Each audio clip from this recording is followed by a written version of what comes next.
नमस्कार विद्यार्थी मित्र हो. नवनाथ खित्री या यूट्यूब चॅनलवरती तुमचे सर्वांचे स्वागत आहे. आज आपण या व्हिडिओमध्ये सेट नेट परीक्षेसाठी महत्त्वाचा असणारा विषय म्हणजेच अध्यापन अभोगितासंबंधी बहुपर्यायी 50 प्रश्न व त्याची उत्तरे बघणार आहोत. त्याआधी तुम्ही चॅनलवरती नवीन असाल तर आपल्या नवनाथ खित्री या यूट्यूब चॅनलला सबस्क्राईब करा, लाईक करा आणि शेअर करायला विसरू नका. चला तर मग व्हिडिओला सुरुवात करू. तर बघा, हा आपला पहिला प्रश्न. शिक्षणाचे मुख्य उद्दिष्टे काय आहे? तर याचं योग्य उत्तर आहे क. व्यक्तिमत्व विकास घडविणे हे शिक्षणाचं महत्त्वाचं उद्दिष्ट मानल्या जातं. यानंतरचा प्रश्न आहे, गुणवत्तापूर्ण अध्यापनासाठी शिक्षकाने काय केले पाहिजे? तर याचं योग्य उत्तर आहे क. संवाद साधणे अत्यंत आवश्यक असते. यानंतरचा प्रश्न आहे, विद्यार्थ्याचा आत्मविश्वास वाढवण्यासाठी शिक्षकाने काय करावे? तर याचं योग्य उत्तर आहे क. सकारात्मक प्रोत्साहन द्यावे. यानंतरचा प्रश्न आहे, शिक्षणात नियोजन म्हणजे काय? तर याचं योग्य उत्तर आहे क. आधीच आकृती तयार करणे म्हणजेच नियोजन होय. यानंतरचा प्रश्न आहे, शिक्षण प्रक्रियेत किती घटकावर आधारित आहे? तर याचं योग्य उत्तर आहे ब. 3 घटकावर शिक्षण प्रक्रिया आधारित असते. त्यामध्ये शिक्षक, विद्यार्थी व विषयवस्तू यांचा समावेश होतो. यानंतरचा प्रश्न आहे, उत्कृष्ट अध्यापनासाठी शिक्षणात कोणता गुण आवश्यक असतो? तर याचं योग्य उत्तर आहे ब. सहनशीलता अत्यंत आवश्यक असते. यानंतरचा प्रश्न आहे, शिक्षण मनुष्याचा सर्वांगीण विकासाचे साधन आहे हे विधान कोणाचे आहे? तर याचं योग्य उत्तर आहे ड. डॉक्टर राधापल्ली सर्वकृष्ण यांचं हे विधान आहे. यानंतरचा प्रश्न आहे, शिक्षकाचे मुख्य कार्य काय असते? तर याचं योग्य उत्तर आहे क. विद्यार्थी घडविणे हे शिक्षकाचे मुख्य कार्य आहे. यानंतरचा प्रश्न आहे, उत्कृष्ट अध्यापनाचे लक्षण कोणते आहे? तर याचं योग्य उत्तर आहे क. सक्रिय सहभाग हे उत्कृष्ट अध्यापनाचे लक्षण मानल्या जाते. यानंतरचा प्रश्न आहे, शिक्षक विद्यार्थ्याशी संवाद साधताना काय टाळावे? तर याचं योग्य उत्तर आहे ब.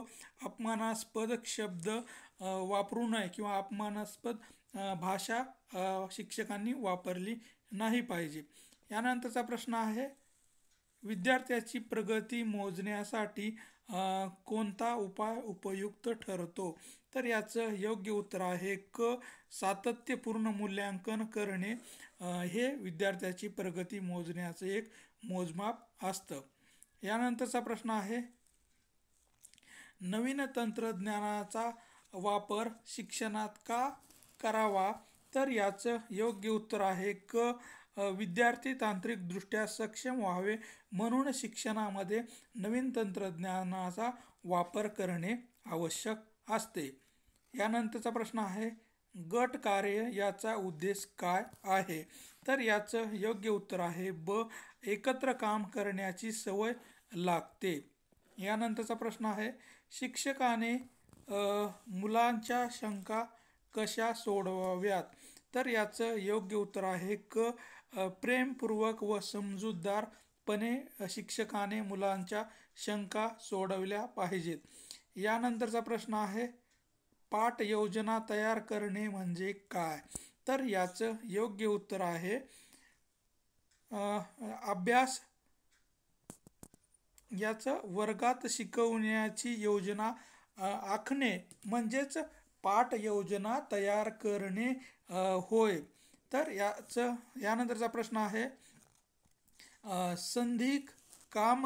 सांघिक काम शिकण्याचा एक चांगला मार्ग कोणता आहे?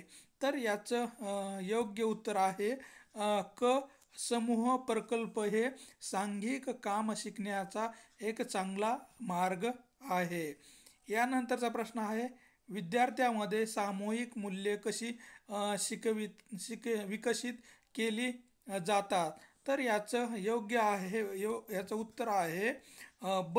अनुकरण आणि संवादातून सामाजिक मूल्य विद्यार्थ्यांमध्ये विकसित होत असतात. यानंतरचा प्रश्न आहे, विद्यार्थी सतत विचारतात म्हणजेच काय सूचित करतात? तर याचं योग्य उत्तर आहे ब. शिक्षणाविषयी त्याची आवड आपल्याला दिसून येते. यानंतरचा प्रश्न आहे, शिकणाऱ्या शिक्षकाने विद्यार्थ्यांना कसे प्रोत्साहन करावे? तर त्याचं उत्तर आहे क. योग्य मार्गदर्शन देऊन त्याला शिक्षण घेण्यासाठी प्रोत्साहित केले पाहिजे. यानंतरचा प्रश्न आहे, एक आदर्श शिक्षक विद्यार्थ्याकडून काय अपेक्षा ठेवतो? तर याचं योग्य उत्तर आहे ब. विचार आणि संवाद हे आपल्याला अपेक्षित असतं. यानंतरचा प्रश्न आहे, ज्ञान म्हणजे शक्ती हे विधान कोणाचे आहे? तर याचं उत्तर आहे ब. प्लेटो यांचे हे विधान आहे. शिकवताना विद्यार्थी ध्यान देत नाहीत याचा अर्थ तर काय? तर याचं योग्य उत्तर आहे क. दोघांचाही दोष त्यामध्ये आपल्याला दिसून येतो. जेव्हा विद्यार्थी जर ध्यान देत नसेल तर यामध्ये शिक्षक व विद्यार्थी या दोघांमध्येही दोष असलेला आपल्याला दिसून येतो. यानंतरचा प्रश्न आहे, अध्यापन कौशल्यामध्ये समाविष्ट नाही. तर ह्याच्यामध्ये काय आहे? तर याचं उत्तर आहे ड. विद्यार्थ्याचे मूल्यमापन करणे हे अध्यापन कौशल्यामध्ये समाविष्ट होत नाहीये.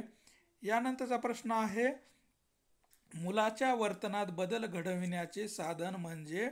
तर याचं योग्य उत्तर आहे प्रेम, प्रेरणा आणि मार्गदर्शन हे मुलाच्या वर्तनामध्ये सकारात्मक बदल घडून आणत असतात. यानंतरचा प्रश्न आहे, ब्लॅकबोर्डचा उपयोग काय आहे? तर याचं योग्य उत्तर आहे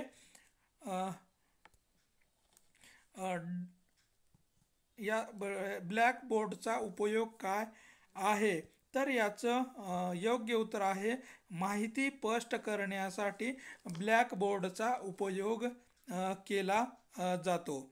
यानंतरचा प्रश्न आहे, विद्यार्थ्यांमध्ये नैतिक मूल्ये विकसित करण्यासाठी काय करणे गरजेचे आहे? तर याचं योग्य उत्तर आहे ब. वैयक्तिक उदाहरणे देऊन मुलांना नैतिक मूल्ये शिकवणे गरजेचे असते. यानंतरचा प्रश्न आहे, कोणत्या माध्यमातून शिकविलेली गोष्ट अधिक प्रभावी ठरत असते? तर याचं उत्तर आहे ब. फक्त तोंडी स्वरूपात माहिती शिकवली तर अधिक प्रभावी आपल्याला दिसून येते.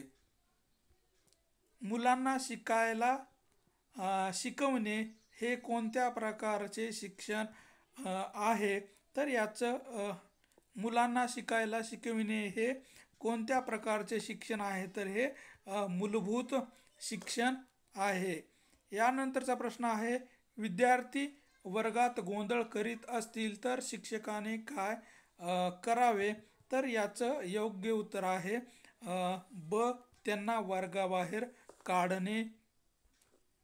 यानंतरचा प्रश्न आहे, उत्कृष्ट शिक्षक कोण ठरतो? तर याचं योग्य उत्तर आहे क. जो विद्यार्थ्यांमध्ये जिज्ञासा निर्माण करतो तो उत्कृष्ट शिक्षक ठरत असतो.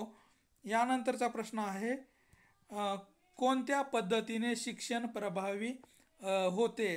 तर याचं योग्य उत्तर आहे क. संवादात्मक अध्यापन करणे हे प्रभावी शिक्षणाचे साधन ठरत असते.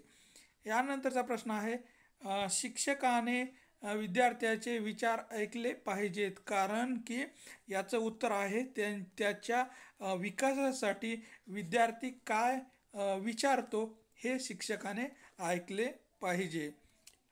यानंतरचा प्रश्न आहे, शिक्षक विद्यार्थ्यामध्ये चांगले वर्तन घडू शकतो जर तो त्याचं उत्तर आहे प्रेमळ आणि नम्र शिक्षक असेल तर विद्यार्थ्यांमध्ये चांगले वर्तन तो लवकर घडवून आणतो. यानंतरचा प्रश्न आहे, शिक्षक हा विद्यार्थ्यासाठी काय असतो तर याचं उत्तर आहे एक अधिकारी असतो. यानंतरचा प्रश्न आहे, विद्यार्थ्याने चूक केल्यास शिक्षकाने काय करावे तर याचं योग्य उत्तर आहे शांतीने समजावून द्यावे. यानंतरचा प्रश्न आहे, शिक्षकाच्या बोलण्यातील कोणता गुण अधिक महत्त्वाचा आहे तर याचं उत्तर आहे वेगवान बोलणे हा शिक्षकाचा गुण महत्त्वाचा असतो. यानंतरचा प्रश्न आहे, विद्यार्थी सतत प्रश्न विचारत असतील याचा अर्थ काय तर ते कंटाळलेले आहेत हे आपल्याला त्याच्यामधून दिसून येतं. यानंतरचा प्रश्न आहे, चांगला शिक्षक कोणत्या गोष्टीवर भर देतो तर याचं योग्य उत्तर आहे विद्यार्थ्याच्या सहभागावर ह्या चांगल्या विद्यार्थी शिक्षक हा लक्ष देत असतो. यानंतरचा प्रश्न आहे, वर्गात विविध पद्धती वापरण्याचा उद्देश काय असतो तर याचं योग्य उत्तर आहे वेळ घालवण्यासाठी. यानंतरचा प्रश्न आहे, विचार करा आणि उत्तर द्या ही पद्धत विद्यार्थ्यामध्ये काय निर्माण करते तर याचं योग्य उत्तर आहे चिंतन आणि विश्लेषण विद्यार्थ्यामध्ये निर्माण करत असते. यानंतरचा प्रश्न आहे, शिक्षकाने सतत कोणत्या गोष्टीचा विचार केला पाहिजे तर यामध्ये शाळेतील राजकारण याचा विचार शिक्षकाने केला पाहिजे. सकारात्मक वर्ग वातावरण कसे तयार करता येते तर याचं उत्तर आहे सहभाग, सहकार्य आणि आदर केल्यामुळे वर्गामध्ये सकारात्मक वातावरण निर्माण होते. यानंतरचा प्रश्न आहे, शिक्षकाच्या वर्तनाचा सर्वात मोठा प्रभाव कुणावर पडतो तर याचं योग्य उत्तर आहे विद्यार्थ्यावर शिक्षकाचा वर्तनाचा प्रभाव पडत असतो. यानंतरचा प्रश्न आहे, सर्वसमावेशक शिक्षणाचे तत्व कोणते आहे तर याचं योग्य उत्तर आहे सर्वांना समान संधी देणे हे शिक्षणाचे सर्वात महत्त्वाचे तत्व मानल्या जाते. यानंतरचा प्रश्न आहे, फीडबॅक म्हणजे काय तर याचं योग्य उत्तर आहे सूचना देणे. यानंतरचा प्रश्न आहे, अधिगम म्हणजे काय तर याचं योग्य उत्तर आहे वाचन करणे, म्हणजेच शिकण्याची प्रक्रियेलाच आपण अधिगम असे म्हणत असतो. यानंतरचा प्रश्न आहे, विद्यार्थ्यांना शिकवताना शिक्षकाने काय समजून घ्यावे तर त्याचं उत्तर आहे त्यांचे वैयक्तिक स्वभाव व गरजा लक्षात घेऊन शिक्षकाने विद्यार्थ्याला शिकविले पाहिजे. यानंतरचा प्रश्न आहे, उत्तम शिक्षक हा कोणता सिद्धांत मांडतो तर याचं उत्तर आहे अनुभवाधारित शिक्षण हा सिद्धांत उत्तम शिक्षक मांडत असतो. यानंतरचा प्रश्न आहे की शिक्षणातील संवाद हा कोणत्या प्रकारचा असावा तर याचं उत्तर आहे द्विमार्गी संवाद असला पाहिजे तरच चांगलं शिक्षण होऊ शकतं. यानंतरचा प्रश्न आहे, विद्यार्थ्याची विविध क्षमता लक्षात घेऊन शिक्षण देणे म्हणजे काय तर याचं योग्य उत्तर आहे वेळ वाया जाणे. यानंतरचा